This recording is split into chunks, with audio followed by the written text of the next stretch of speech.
fait, la question, ce qui explique très bien Michel, c'est pas la question que l'eau ça coûte cher, c'est qu'il ne vend pas sa bouteille d'eau à 5 euros, qui est déjà très cher quand même, parce que votre marge sur la bouteille d'eau, elle est énorme, Michel. Bonjour Michel. Bonjour Estelle. Bonjour. Et Michel, Bonjour. vous êtes restaurateur. Est-ce Oh là là. que vous pourriez faire payer les carafes d'eau, Michel? Ah, totalement. Ben Totalement. voilà, bien sûr. Je peux m'expliquer sur le sujet. Ça fait près de 30 ans que je réfléchis sur le sujet. Donc, moi, je suis restaurateur, donc j'ai 54 ans. J'ai toujours eu que des restos. Hein, j'ai fait que ça. J'ai même évoqué le sujet avec des députés. J'avais un restaurant juste derrière l'Assemblée nationale. D'accord. Moi, les carafes d'eau. Enfin, j'écoutais Fred Herbel. J'aime beaucoup Fred. Hein. J'aime beaucoup Fred. Le côté Madrid, tout ça. J'aime. Mais là, je suis pas d'accord. Donc moi, dans mon resto, par exemple, le dernier que j'ai, parce qu'il faut savoir qu'avec le Covid, j'ai perdu 2 de mes restos. J'en avais 3, j'en ai perdu 2. Okay. Là, moi, quand un client me demande une carafe d'eau, je fais un gros sourire, je lui mets la carafe d'eau, mais à l'intérieur, c'est un volcan chez moi. Parce que moi, les carafes d'eau, je suis désolé, non, c'est pas compris dans le menu, comme la dame le disait juste avant moi. Moi, c'est pas compris. Une carafe d'eau que je donne, c'est une bouteille d'eau minérale que je ne vends pas à 5 euros. Mais oui. Moi, j'ai du personnel, j'ai du loyer, j'ai des crédits, j'ai un PGE que je rembourse depuis un an maintenant, qui me coûte plus de 3 500 euros par mois. Non, il faut essayer de réfléchir dans l'ensemble. Je suis désolé Estelle, hein, c'est un petit coup de gueule par rapport à ça. Mais je suis d'accord avec vous Michel, ne soyez pas désolé, attendez, je suis ravi. Effectivement, moi, toutes les carafes d'eau que je donne à mes clients, elles sont utilisées à 10%. Elles sont quasiment pleines systématiquement. Donc voilà, moi je suis dans un secteur très touristique, je suis près de Disneyland, j'ai beaucoup de clients étrangers. Bah, eux ne demandent pas de carafe d'eau, quoi. Oui. Bah, mettez des petites carafes. Des carafons. Ou des verres.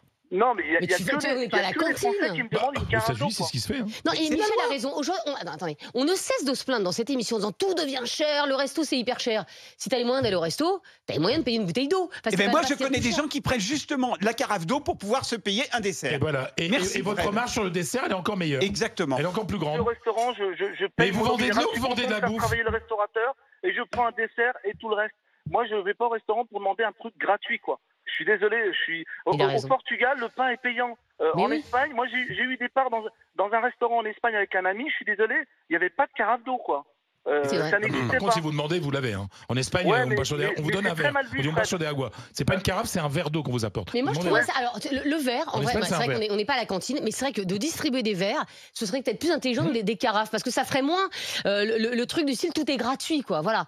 Tu distribues juste un verre, au moins ça ferait moins de gaspillage et ça sensibiliserait. Et en fait, la question, ce qui explique très bien Michel, c'est pas la question que l'eau ça coûte cher, c'est qu'il ne vend pas sa bouteille d'eau à 5 euros, qui est déjà très cher quand même, parce que votre marge sur la bouteille d'eau, elle est énorme, Michel. Hein. Enfin, il a payé 1 euro. Aujourd'hui.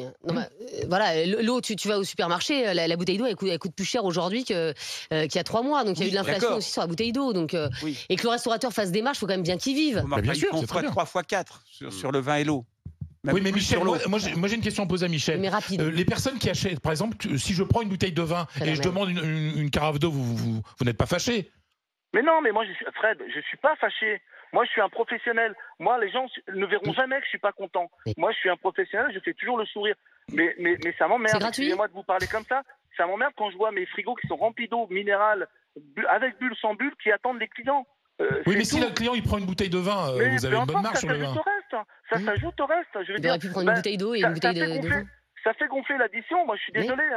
100% des restaurateurs qui sont en train de nous écouter ne peuvent qu'être d'accord avec moi. Parce que à un moment donné, on est dans... Vous savez, je vais vous faire part d'une petite expérience. Rapidement, hein, Michel. Ouais, je viens de changer de menu, j'ai augmenté tous les tarifs de 10%. D'accord. Je suis allé à Tire-Larigot. Je suis désolé, parce que on paye tout très cher. J'ai décidé pour la première fois en 30 ans de retirer mes pizzas de mes menus le midi. Parce que le four à pizza me coûte trop cher. Ah oui, d'accord. Donc je vais laisser que c'est dramatique. Mais non, mais les gens se rendent pas compte. On a des factures de près de 10 000 balles par mois. Mais merci en tout cas, Michel, pour ce coup de gueule.